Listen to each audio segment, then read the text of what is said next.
Thanos, a.k.a. Zion Williamson, stood out above the rest. So the Pelicans are on deck. Hashtag coffee bean. Let's get to this highlight because this one was so much fun. Zion and the Pelicans getting ready to take on Chris Paul and the Phoenix Suns. No Devin Booker, though, in this one. Here in the second quarter, okay. There's a three-point shot from Zion. Now later in the second, Zion, he goes for the layup, misses, but so good with a nice little tip-in. The Pelicans head into halftime down one. Look at that. Some coordination. Now in the third quarter, it was all Pelicans. C.J. McCollum with the alley to Zion. What? Beautiful. And then another Zion three-pointer. Trey Way, let's go. Now he's hyped. And now the very next possession, Pelicans force a turnover. Zion feeds C.J. Okay, C.J. Okay, Prez. Y'all know right now it's a party in NOLA in New Orleans. A little under 3 minutes left in the fourth quarter. Torrey Craig lines it up. Ooh, gets the friendly roll. Game's tied up at a 111 with the three. Then a minute and a half later, look at that, game tied. Zion puts the Pelicans up 2. Big shot right here, though. Chris Paul ties it up at 117. Now, 2 seconds left in regulation. Zion goes for the win. No. Now we have free basketball, overtime.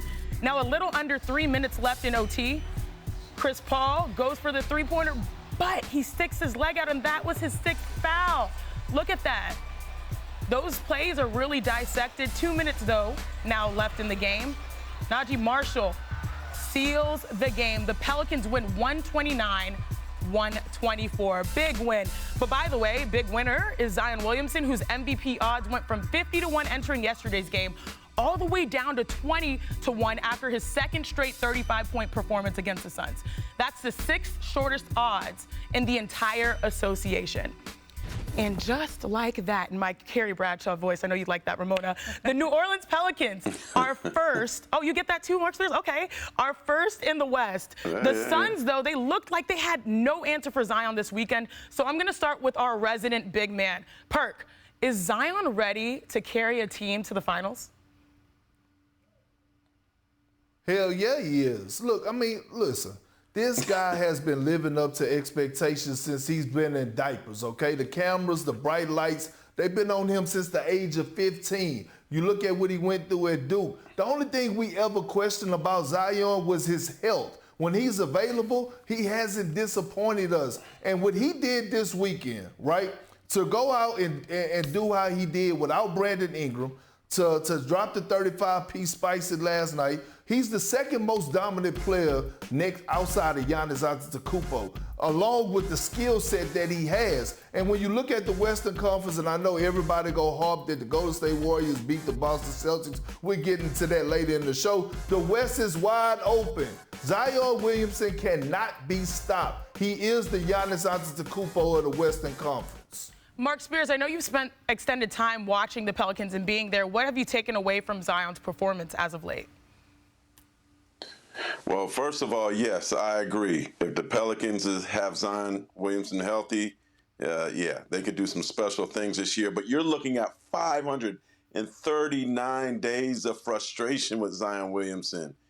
He's mad at the Suns for knocking out his teammates. He's mad at you for calling them fat and out of shape. He's just mad at the world for not being able to showcase his great talent over this extended period of time. But now he's healthy. He's taking names. He's destroying everyone. He's putting up big numbers. He's enthusiastic. Man, even the fans can feel it. They're frustrated too. Pelicans basketball has been awful for the most part.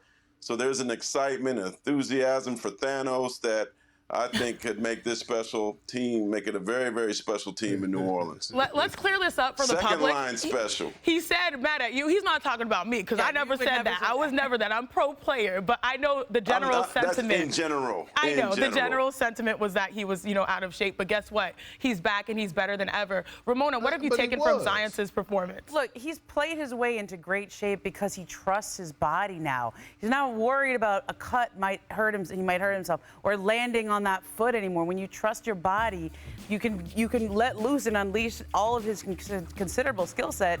And I think when you talk to the Pelicans, what they're most excited about really is they've had 26 games. They've only seen CJ, Brandon Ingram, and Zion Williamson together in 10 of them.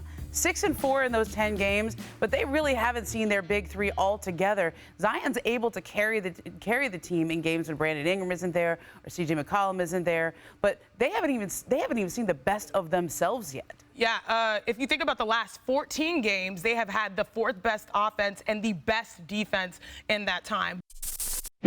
Thanks for watching ESPN on YouTube. For live streaming sports and premium content, subscribe to ESPN+.